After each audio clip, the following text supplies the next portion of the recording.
Welcome to I Said What I Said. I'm Brad Wakai. That's Tyson Gentry. This is a bonus episode here for you, ladies and gentlemen. We're talking about the AFC East arms race that the New York Jets and Buffalo Bills are undergoing, trading for star wide receivers, getting their guys some help. We're going to be breaking down both the Davante Adams and Davante Adams and Amari Cooper trades for the Jets and the Bills.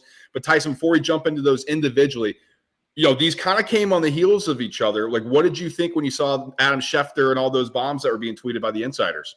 Well, it's not often that two teams play in a primetime game and they both decide, we need a new wide receiver. We need somebody. I love them. I love both these moves.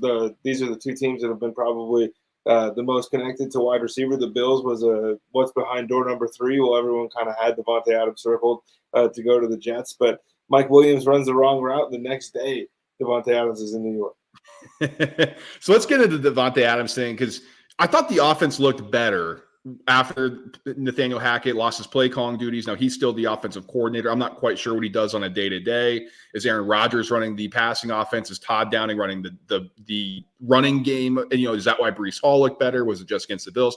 Let's throw all that out. Let's just look at Davante Adams coming over to the New York Jets. And Tyson, it was an interesting deal, right? 3rd-round conditional pick that can go into a 2nd-round pick to the Las Vegas Raiders if he's a 1st or 2nd team AP All-Pro, or if the Jets make the AFC Championship game or Super Bowl and he's on the active roster. So let's just say start with the 3rd-round pick. Maybe he can play his way into the All-Pro status. This goes 2nd round back to the Raiders. We're not even thinking about that.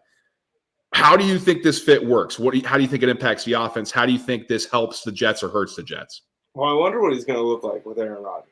That's the first. No, I'm just kidding. That's an easy one. We know that one. I'm more interested in what it does to Garrett Wilson. This is a guy who, he's leading. I think he has the most targets in the history of the NFL through 6 games. Right now, he's sitting at something ridiculous. He's like 5 clear of 2nd place.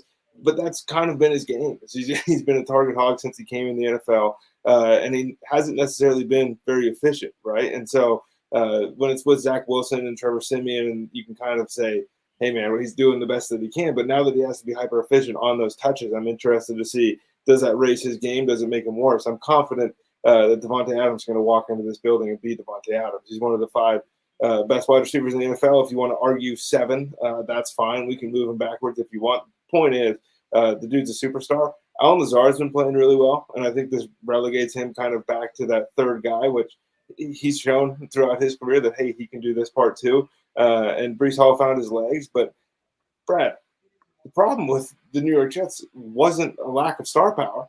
That wasn't the issue with these New York Jets. You and I were texting during the game.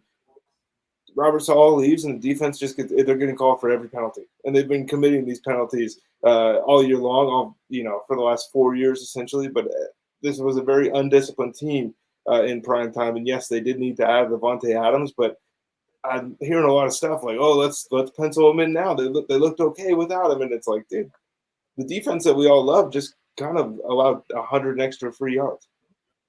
Oh, the defense was horrible. And I think the rush defense was honestly embarrassing. They got pushed around by a Buffalo Bills team that, we've questioned. A lot of people have questioned, how physical are they in the trenches? They got to rely on number 17 putting on the Superman cape. And this game early on, it was, we are going to run downhill and we don't have our best running back. And it was still effective. Like, that was eye-opening to me. Now, is that a one-off? Is it because the Buffalo Bills know how to attack this Jets team? They've been playing so often. That could be the case. So I'm curious to see if the Jets bounce back and respond against a different type of offense. But Tyson, Davante Adams isn't helping your offensive line, and that's the biggest concern. Aaron Rodgers is still getting hit at a high rate. Aaron Rodgers is still off schedule. Now, I thought he looked more comfortable in this offense with the change in play caller, whether that's because he's doing a little bit more at the line of scrimmage, whatever the case may be. You bring in a guy like Davante Adams who is more familiar, at least comfortable with Rodgers. Now, they haven't played together for a while, so is it going to be like riding a bike immediately? I guess we'll see on Sunday. He's expected to suit up and play. That hamstring healed fast, huh? It really did. Now, the back shoulder, I think, is going to be there more. I agree with you. The Garrett Wilson thing, I think it's going to help him. Now, people are saying, this may hurt him.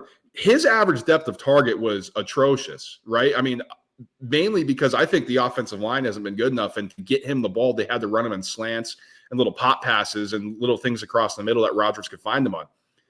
with him being one-on-one, and if he's getting open at a more frequent rate because he's not the focal point of the defense, I think that'll help him become the more explosive receiver that we've been begging for him to become, or at least that he hasn't shown during his career for whatever circumstances. So I do think this helps the offense.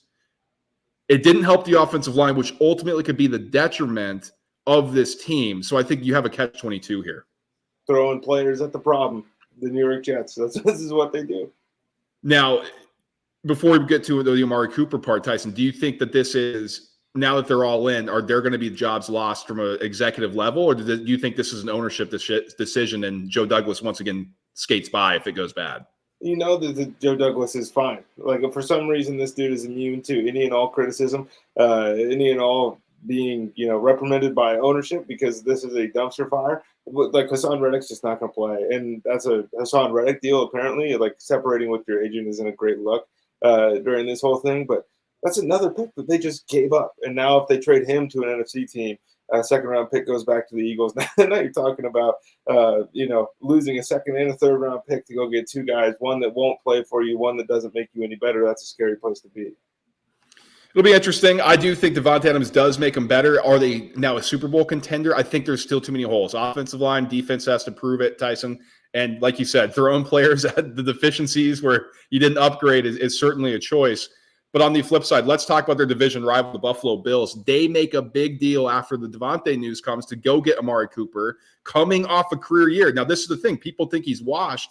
He had a career high 1,250 receiving yards in 2023 when the quarterback situation was anything but stable. Now, you bring in Joe Flacco at the end, and his numbers exploded. But before then, oh, my goodness. Now you have him with Deshaun Watson. They're talking about his drops, talking about how he's the worst receiver in the NFL on a metric basis. Folks, I don't think this is a Amari Cooper thing. I think it's a Deshaun Watson thing. On the Bills side, you give up a 2025 third-round pick and a 2026 seventh-round pick, get back a 2025 sixth-round pick, plus Amari Cooper. That, to me, is just great. Great value. I mean, you go get your number one. It was clear we were talking about this team needing a number one wide receiver. Could it be Keon Coleman? For a while it was 𝐾𝐿 𝐿. He's still the number two, number three guy to me. Dalton Kincaid at the tight end position, limited with what you can do with the offense. This, to me, at 30 years old, Tyson, you bring a guy with Amari Cooper as his pedigree. Holy smokes, man. I think this takes their offense to new heights. Yeah, there's a bit of exaggeration when it comes to Amari Cooper right now. He's open every play.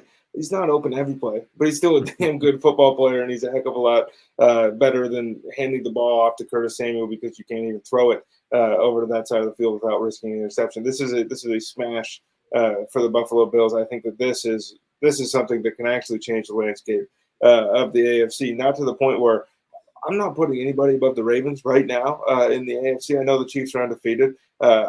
If they run the ball, it's going to be really hard to beat these guys, I think, come playoff time. But if Amari Cooper and Josh Allen can get, on the same page, they're going to be really tough to deal with. And this is in a guy who maybe has questionable hands at times. Josh Allen has no choice but to trust him. We've seen that sometimes with Amari Cooper. Sometimes he starts dropping the ball, and then all of a sudden he's phased out of the game plan a little bit. 17 doesn't have any problem with that. I think this is a huge home run for the Buffalo Bills, and this is something that you might look back on at the end of the year and you say, "Oh, that was it." I think this takes them to the next level. Now, the defensive injuries, I would not be surprised if the Bills are still going to be shopping around. Is there somebody else, and we're not going to get into it in this podcast, but is there somebody else that on a bad defensive team or a bad football team that they can go add from the defense? I think you need linebackers. I think you would love another pass rusher. But when we look at this from the offense, what was their biggest deficiency? Tyson, they're physical. We just saw that against the Jets. Not only is James Cook like a legit guy and they're number one, their two backups, Ty Johnson and Ray Davis, they're bangers, man. Like they go and thump when they're called upon, which a level of physicality we haven't seen. The offensive line can maul and they can pass block. Josh Allen looks great. Kincaid looks healthy. I mean, the weapons too. Keon Coleman for when he's called upon. Yeah, Amari Cooper. I think this is the best offense of grouping we've seen. Now, there may be better outputs and more high-flying stuff that the Bills have done in the past, but from top to bottom, this trade to land Amari Cooper is the best group that I think the Bills have had in this under Josh Allen. I see what you're saying from position to position. It's going to be harder to kind of reach some of those heights, and that's going to be the metric that people are going to judge him on ultimately. If it doesn't end in the Super Bowl, or at least really an AFC title game appearance, feels like where Buffalo has to be, right? Like we do this every year with these guys, you and I especially, where it's like they're the best team in the league. Like eventually they're going to break through. This is the first time where I felt like, hey, they're recognizing that they should be farther up or farther ahead of everybody in the AFC East right now. It's not unacceptable, but the fact that Tua has been down since like week 2 or week 3, whatever it was. New England sucks, and the Jets have gotten off to a horrible start. The Bills should be walking away with this thing already in week 6, and it's a little closer probably than they would like. And they know that they have to step on throats the second half of the season. They have to get to the playoffs. They got to have people coming to Buffalo in order for them to win these games. Amari Cooper has played some pretty high leverage football games. I know he hasn't been on the greatest of teams, especially since he's been in Cleveland, but this to me, I think that he and Josh Allen fit together really, really well. I think that they're going to be a perfect pair. Let's do some closing thoughts. AFC East arms race, just in this division that we saw. Do you think there's going to be more? Do you think this takes the Jets over the top? Bills still the favorite? The Bills were my favorite before. They've been my favorite this whole time. I don't think, like Davante Adams clears Amari Cooper, sure, like that's fine. But the Bills just showed us that they're better, right? And so that's I'm going with Buffalo. I think if the Jets hadn't made the trade for, if the Bills hadn't made the trade for Cooper after the Jets had Davante, I'd be a little bit nervous if I was a Bills fan. This is a home run, getting Amari Cooper. Bills just showed that they're better than the Jets. I know there's some questionable things there, but Bills, to me, are the favorites, especially with the lead that they have in the division. I don't think they're going to relinquish it. So, all right, that was a quick episode here for Tyson and myself. Like, subscribe, and share on the way out. We got our college and NFL betting episodes coming later in the week. That'll be in your YouTube feed if you subscribe. That'll be in your podcast feed if you subscribe. So make sure you do that. Share with a friend, share with an enemy. We'll be back later in the week. We'll talk to you all then. Peace.